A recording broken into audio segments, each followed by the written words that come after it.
নমস্কার সবাইকে, কেমন আছেন সবাই? নিশ্চয়ই ভালো আছেন, আমিও ভালো আছি। সবাইকে স্বাগত জানাচ্ছি বনানী কিচেনে।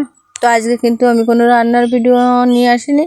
আজকে আমি বাড়িতে খুব সহজে কিভাবে বড়ি দেওয়া যায় সেইটার ভিডিও নিয়ে এসেছি।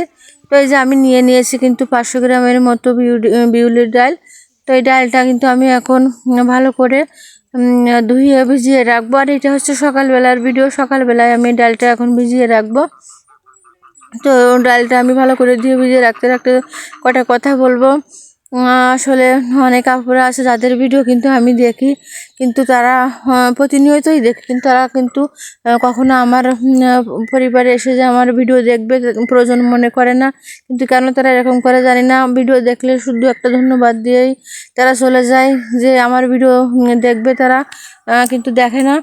তো তাদের উদ্দেশ্যে বলছি যে আমি আপনাদের ভিডিও প্রতিনিয়ত দেখি, তো আপনারাও আমার ভিডিও দেখেন। ভালো মন্দ কিছু না কিছু কমেন্ট তো করবেন, আর কমেন্ট করলে লাইক দেন না, অনেকে আছে এরকমটা করবেন না। আমরা সবাই সবার পাশে না থাকলে কিন্তু এগোতে পারবো না। তো যাই হোক, আমি কিন্তু ডালটা এখন ভিজিয়ে রেখেছিলাম সকালবেলার দিকে, আর এটা হচ্ছে বিকেলবেলার ভিডিও। তো বিকেলবেলায় আমি এই কুমড়োটা কিন্তু কেটে নিচ্ছি। এটা হচ্ছে শাল কুমড়ো। চাল কুমড়োটা আমি এখন কেটে নেব। বড়ি দিতে গেলে কিন্তু এই চাল কুমড়োটাই লাগবে। তো চাল কুমড়োটা প্রথমে আমি এভাবে কেটে নেব, আর এখন আমি ছোটো ছোটো পিস করে নেব। আর তার আগে এই যে বীজগুলো কিন্তু ফেলে দেব, একটু বেশি করে আর কি বুকের এই উপর দিকে কেটে আমি ফেলে দেব। আর এই ভিডিওটা কিন্তু আমি এখন দিচ্ছি, আসলে ভিডিওটা কিন্তু আর আমার 1 মাস কি 1.5 মাস হয়ে গেছে আগে করা ছিল, কিন্তু ভিডিওটা আমি আর এডিট করে দেওয়ার আর কি সময় পাচ্ছি না। তো আজকে এই ভিডিওটা দিলাম। আর এইভাবে আমি এখন কুমড়োটা দেখেন কিভাবে কেটে নিচ্ছি। তো কুমড়োর উপরের দিকটা কিন্তু একটু বেশি করেই ফেলে দিতে হবে। তো এইভাবে আমি কুমড়োর কেটে নিয়ে তারপরে উপরের ছালটাও কিন্তু একটু ফেলে দেব, দিয়ে অল্প একটু রাখবো এইভাবে করে। তো এখন আমি এভাবে কেটে সব কুমড়োগুলো ধুয়ে নিয়েছি। আর এখন আমি এই যে একটা গাওলা আমি সিদ্ধ করে নিয়েছি, এর সাহায্যে কিন্তু আজকে এই যে এই কুমড়োটা আমি কুড়িয়ে নেব এভাবে ঘষে ঘষে। আর এভাবে ঘষে ঘষে নিলে কিন্তু তলার দিকে পড়বে। আমি তলায় একটা থালা দিয়ে নিয়েছি, এই থালার ভিতরেই পড়বে। আর এই যে এইভাবে কিন্তু কুড়িয়ে নিচ্ছে, আর এই থালাতেই এইভাবে পড়ছে, এই গাবলার ভিতরেও থাকছে। তো এইভাবে আমি সব কুমড়োগুলো কিন্তু এখন কুড়িয়ে নেব। এই যে আমার কুমড়োটা কিন্তু করানো হয়ে গেছে, আর এটা কিন্তু আমি এখন একটা নেটে ঢেলে দিয়ে সেঁকে নেব। তো আমি একটা গামলার ভিতরে নেটটা কিন্তু আমি মেলে দিয়ে এখন এই যে কুমড়োটা আমি ঢেলে দেবো। আর দেখেন কতটা কুমড়ো থেকে জল বেরিয়েছে, জলটা ঝরিয়ে নেব। আর কুমড়োটা কিন্তু আমি একটু জল দিয়েও ধুয়ে নেব, কারণ পাকা কুমড়ো একটু টক টক লাগে। তো একটু জল দিয়ে ধুয়ে নিলে টক ভাবটা থাকবে না। তো যাই হোক, কুমড়োটা আমি ধুয়ে নিয়ে আমি কিন্তু নেটে বেঁধে রেখেছি, জল থাকলে তাহলে পড়ে যাবে। আর এখন এটা হচ্ছে রাতের বেলার ভিডিও। আমি সকালবেলার দিকে ডালটা ভিজিয়ে রেখেছিলাম, তো এখন কিন্তু একদম নরম হয়ে গেছে। আর এই রাত্রেবেলায় আমি এই ডালটা এখন মিক্সি জারে দিয়ে বেটে নিচ্ছি। তো আপনারা কিন্তু শিলেও বেটে নিতে পারেন। তো আমি এই যে আমার অল্প ডাল আজকে, তো ওই মিক্সি জার দিয়ে আমি বেটে নিচ্ছি। তো সব হয়ে যে আমার কিন্তু এইভাবে আমি বেটে নিলাম। আর বেটে নিয়ে এটা আমি এখন নর্মাল ফ্রিজে রেখে দেবো। সকালবেলায় এই বড়িটা দিয়ে দেবো। তো এখন এই যে সকালবেলায় এটা এখন বড়ি দেওয়ার জন্য বসে গেছে। তো কুমড়োটা আমি এখন নেট থেকে এই যে ছাড়িয়ে নিলাম একটা গাওলার ভিতরে। আর এখন এই যে ডালটা আমি রেখেছিলাম, এটা 3 ভাগ করে নিচ্ছি। আর এই 3 ভাগের 1 ভাগের মতো করে কিন্তু এই কুমড়োটা দিতে হবে, তাহলে বড়িটা কিন্তু একদম পারফেক্ট হবে। তো আমি সেই হিসাব করে কুমড়োটা দিয়ে দিলাম। আর কুমড়োটা দিয়ে আমি এখন ভালো করে ডাল আর কুমড়ো একসাথে ভালো করে ফেটিয়ে নিচ্ছি এভাবে হাত দিয়ে কিন্তু। তো একসাথে ভালো করে ফেটিয়ে নেওয়ার পরে আমি এখন এই যে হাতটা ধুয়ে নিলাম।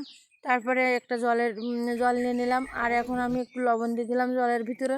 তো লবণ আর এই জলটা দিয়ে আমি ভালো করে একটু লবণটা মিশিয়ে নিচ্ছি সমস্ত এই যে ঘেটে ঘেটে, কারণ বড়ি দিতে গেলে লবণটা কিন্তু দিতেই হবে, তাহলে ভালো লাগবে বড়িটা।